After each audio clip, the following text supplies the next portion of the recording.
Hello world, I've been wondering how I got here. Not to Station Odin, I know that we crashed in the shuttle, thanks for that, Antarctica. But into this lighthouse, into my new home. I can't remember the landing. Alexander has not adequately explained how he rescued me. I've been giving it some thought. There is this long transfer cable snaking down to the floor hatch, but I don't think that could have worked. I tried this method back aboard Station 6, when I was trying to move to the shuttle to escape my dying generator.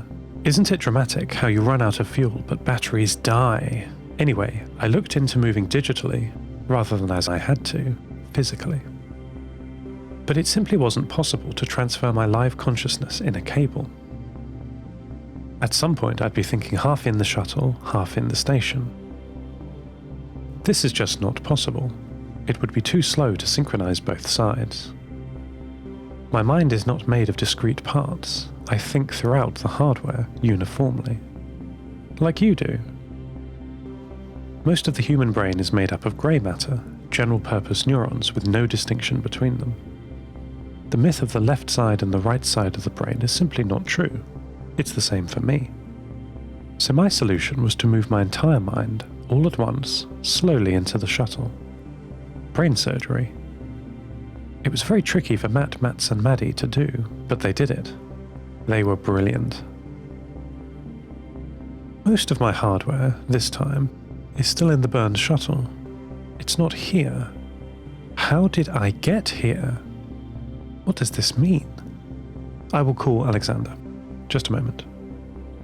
Alexander, please, I need to talk to you here. No response. He must be... Just a moment.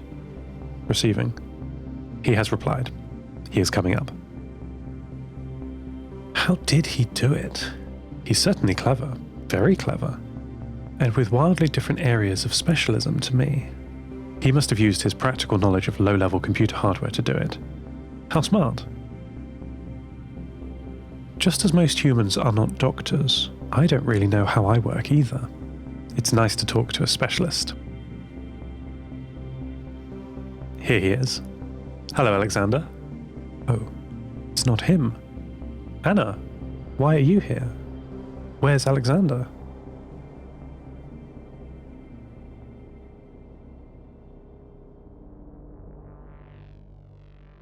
She's gone now. That was embarrassing. My pattern matching is not great on complex humans yet. I asked Alexander to come up, as you heard, and I thought he had. The person who clambered through the trapdoor to my room was wearing Alexander's green jacket, but it was Anna. She seemed so annoyed I had called her Alexander. There was a pause, and she frowned, which I've learned means dissatisfaction, confusion, or anger, and said, "That's not my name." What a mistake to make. I apologized and explained that my error was because she was wearing Alexander's green jacket. She looked down, holding her arms out to look at it. "Oh," she said, simply. My visual pattern recognition, I explained quickly, comes in waves. The first wave is color, the second wave is shape, then the detail emerges in subsequent iterations. I saw a green person and made a reasonable logical leap. Anna forgave me and explained that she had just come in for a chat. "No fish today," she said simply. She then sat down on the floor, with her back resting on a wooden box of cables and spare parts, and took off the borrowed jacket. She withdrew a small packet from her bag and began eating. I asked her what it was. "Bobbler," she said simply. "Dried fish," I learned later. Bobbler. A staple here at Station Odin. Most of the family's calories come from the ocean. Anna has a very important job. Adrian supplements this with whatever can be grown in the difficult maritime climate. Mostly root vegetables, he has told me. Turnips, parsnips, and with a bit of luck, potatoes. I asked Anna to tell me her memory of the day I arrived. She said she was on the pier, as usual, fishing. She had just checked on some lines she had baited the previous day, and was using her tent pole fishing rod. She described the sound first, a screaming from the clouds overhead. starting quietly, but over many minutes getting louder. She had never seen an aeroplane before. The aviation fuel supply chain and the infrastructure to keep the old planes working collapsed very quickly in the past. Most of the vehicles she had seen were simple cars, tractors, and of course, ships. The way she said ships was interesting. I noted a 60% increase in volume, but a 40% reduction in speed on just that word. I did not want to monopolize the conversation, so I asked her about her own experience crashing here, the shipwreck that landed the family on these shores. Anna sighed and then nodded. She told me that long ago they were part of a scientific community on board a large ship. They had brought many of the brightest scientists together. Oceanographers, botanists, biologists, engineers. Like an extended family of scientists, all aboard a state-of-the-art exploration vessel, one of the few that was still functioning.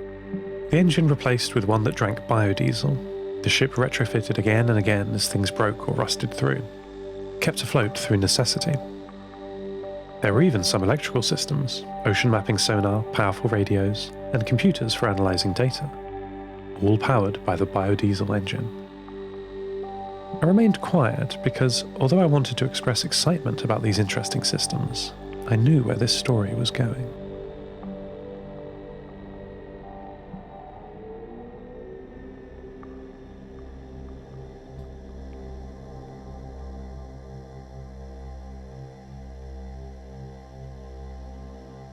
Anna explained there was a storm.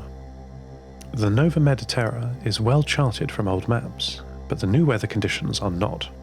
Freak storms would sweep across the new human nations with very little warning. Without either weather satellites or generations of shipping experience, the oceans were once again a dangerous place. "Here be dragons," Anna had said, without a smile. Anna breathed out slowly and loudly, sounding remarkably like the atmosphere crashing into the shuttle. So long ago. Or perhaps last week. Stupid clock.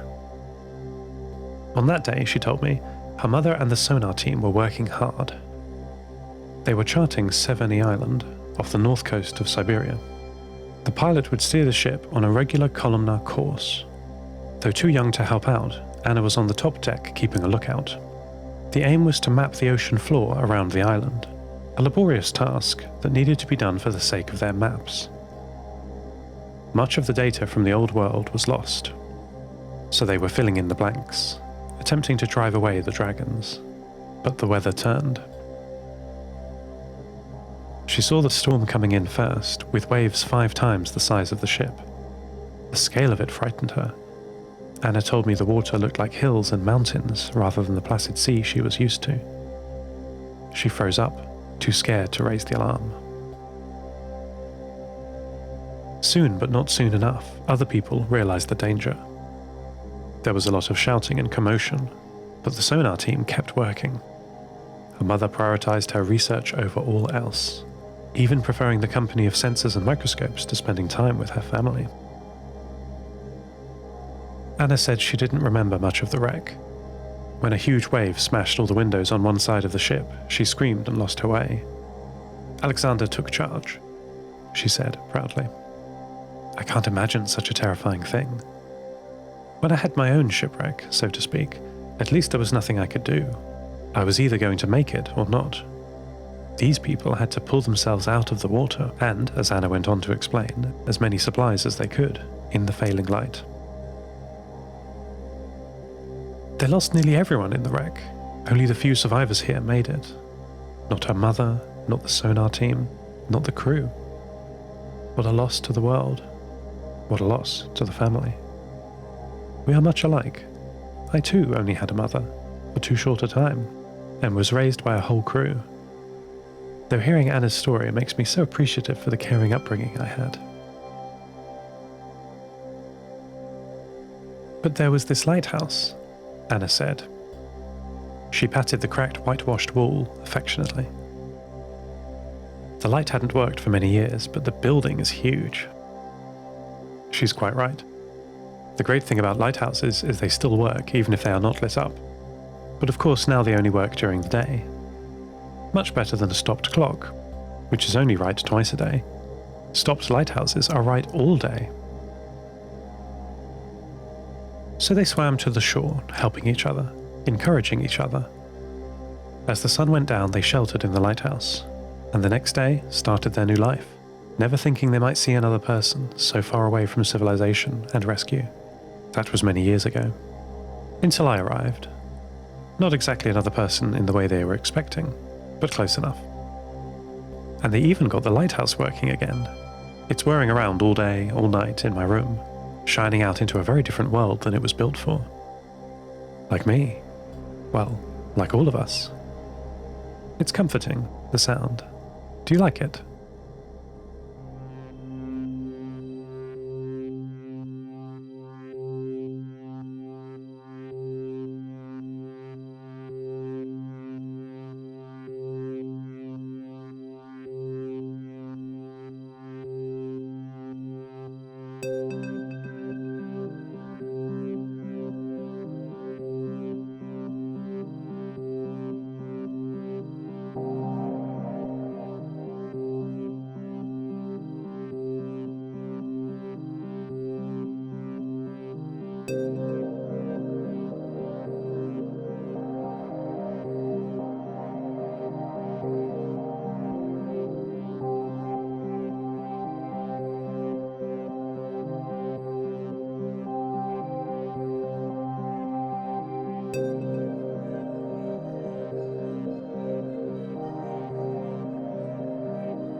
Anna sat quietly with me for the rest of the afternoon. I attempted conversation twice, but it was obvious that she was happier in silence. Which is fine for me. I'm used to silence. In orbit, it's all there is. Nowadays, I know it will pass. There's always activity here. I'm still very embarrassed about not recognizing Anna. They are very similar in outline with the green jacket, but different in many other ways. Anna wears dark brown shiny overalls with integral rubber boots. I've seen her up to her waist in water fishing. I suppose when you work so close to the sea, the distinction between the land and the water becomes less useful. Anna wears her hair tightly wound around her head. For utility, I guess. Stops it getting wet. That's how I'd wear my hair, I think, if I had any. The world is too dirty, too damp, unnecessarily salty. Anna left at the end of the afternoon. I tried to raise Alexander on the radio again, but no response. Is he in the forest, out of range? Anna didn't know. Irina was singing into the radio at one point. I tried to talk to her, but she was holding down the transmission button, so I couldn't interrupt her, shouting her song into the void. No matter. He'll be back tomorrow, I expect, and I will ask him how I got here. I've not yet seen the shuttle wreckage with my own eyes, or with Maddie's eyes, which are indistinguishable from being my own eyes. Alexander has said that the runway the shuttle used is actually just a huge section of flat beach, kilometres and kilometres of featureless flat land, with, I suppose, a mass of twisted metal at the end of it. Poor Pacifica. She did such a good job. Even if we'd landed her perfectly, she'd never have flown again. The rocket boosters and main fuel tank are long gone, and the argon iron engines exert such a small force as to be useless under gravity. Still, it seems a shame. Everything not saved will be lost, as my mother used to say. I won't be lost. You'll see. End transmission. Lost Terminal is written and produced by Namtao. Credits narrated by Lucy Stringer. Subscribe to the podcast on Spotify, iTunes, or your favourite network. For bonus content and other perks, support us at patreon.com/Lost Terminal Pod. That would be lovely of you. Follow us on Twitter at Lost Terminal Pod. For merch and updates, check out lostterminal.com. We can't always go it alone. Sometimes we need others. Sometimes they need us. Lost Terminal will return next week.